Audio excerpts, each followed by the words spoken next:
As the world edged closer to the new millennium, Westwood Studios brought us into a new era of their Command & Conquer franchise, the first direct sequel to Command & Conquer story-wise.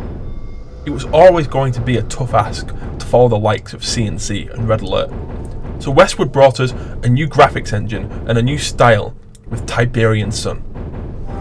Let's take a look and see if the new would bring the same quality as the old. I'm Strategy Tom, and this is the classic review of Tiberian Sun.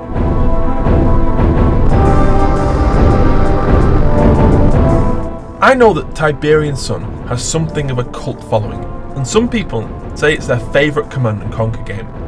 But those people are wrong. I'm going to be open with you from the get-go. I feel that Tiberian Sun is a massive disappointment when compared with what came before it. The premise is just one example of this. For the first and last time in a Command & Conquer game, Tiberian Sun removes the idea of the faceless protagonist that you, the player, inhabits. Instead, we get two protagonists. For the Brotherhood of Nod, there is Anton Slavik. For GDI, we play as McNeil, which to me sounds like the kind of name given to a parody of a video game character from The Simpsons. Both of these are serviceable characters, but it's not what these games are about, and it removes a level of charm from them. The story is okay, if not a bit convoluted at times.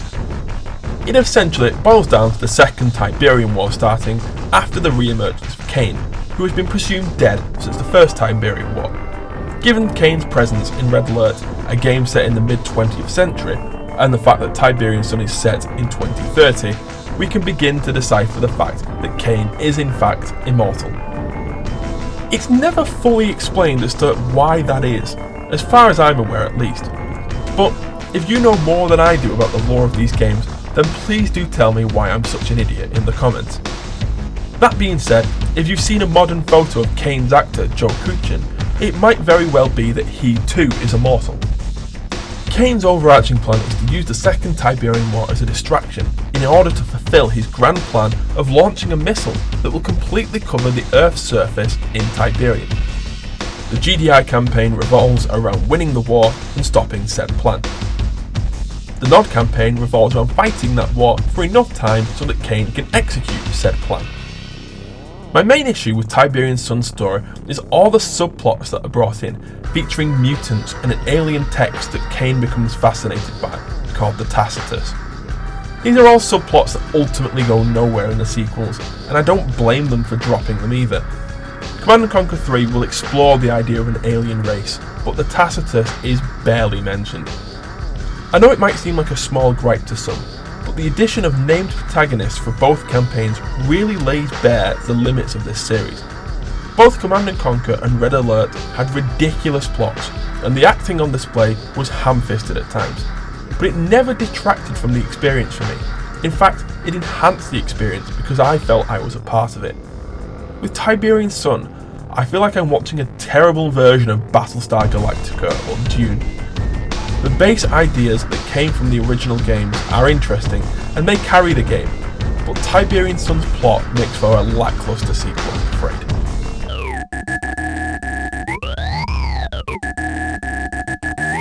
So, the plot was a disappointment. However, I'm happy to say that for the most part, the Command & Conquer gameplay holds up. I don't need to explain the basics again, surely. Go watch my previous reviews if you need to, but Tiberian Sun does the basics well. Tiberian Sun adds a couple of new elements that are pretty interesting.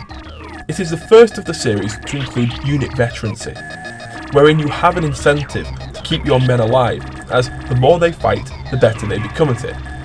Veterancy levels add buffs to a unit's attack and defense, something that will be developed much more in later titles. They also started to include amphibious and subterranean units to add that extra layer of tactics. One thing you may have noticed with my gameplay footage is that I like to design bases and plan out my defences in detail. I think that Tiberian Sun has some of the best base building, with the use of automated gates and concrete floors to stop subterranean surprise attacks bursting out in the middle of your base. The unit design is some of the most iconic too, with GDI's use of walker mechs rather than tanks being a unique feature that makes Tiberian Sun stand out amongst its competitors. There are a few aspects of gameplay that aren't great. I don't know why, but the scrolling of the map happens ridiculously quickly, even when slowed down to the lowest setting. I found it hard sometimes to just navigate the map, while at the same time the gameplay itself was very slow.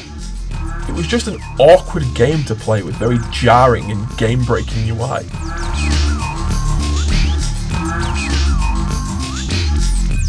I think the presentation is what disappoints me most about Tiberian Sun, which is a shame given the level of effort that went into making this a competitor at the highest levels. For the first time, Westwood went all out on an all-star cast to boost the mainstream appeal of the Command & Conquer series. Darth Vader and Mufasa actor James Earl Jones plays GDI's General Solomon, while the star of Aliens and Terminator, Michael Biehn, plays GDI protagonist McNeil.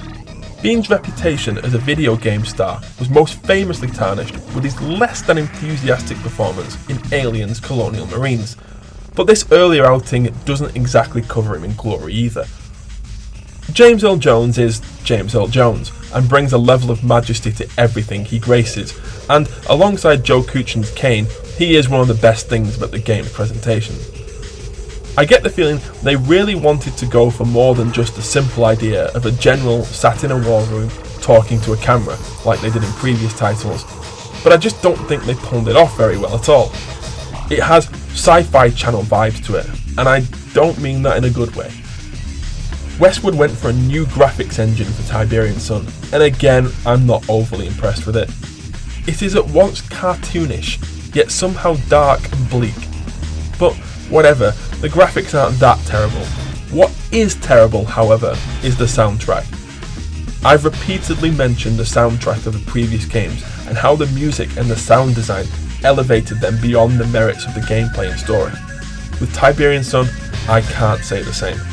Like the graphics and overall level design, the soundtrack is dreary and dull, and none of it stands out.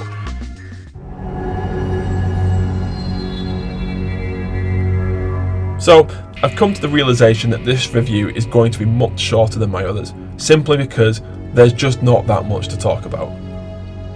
Tiberian Sun is a perfectly serviceable game, gameplay-wise. If you're enjoying the Command & Conquer story and you want to make your way through it, then Tiberian Sun is fine, I guess.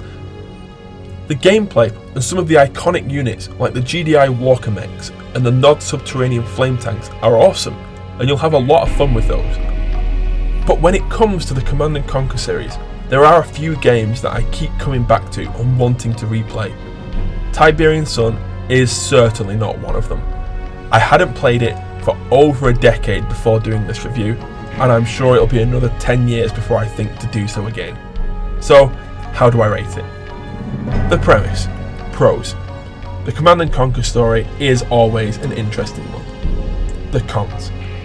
Too many uninteresting side plots that will be dropped after this game. The decision to include a third-person protagonist killed the game's charm. The gameplay. Pros.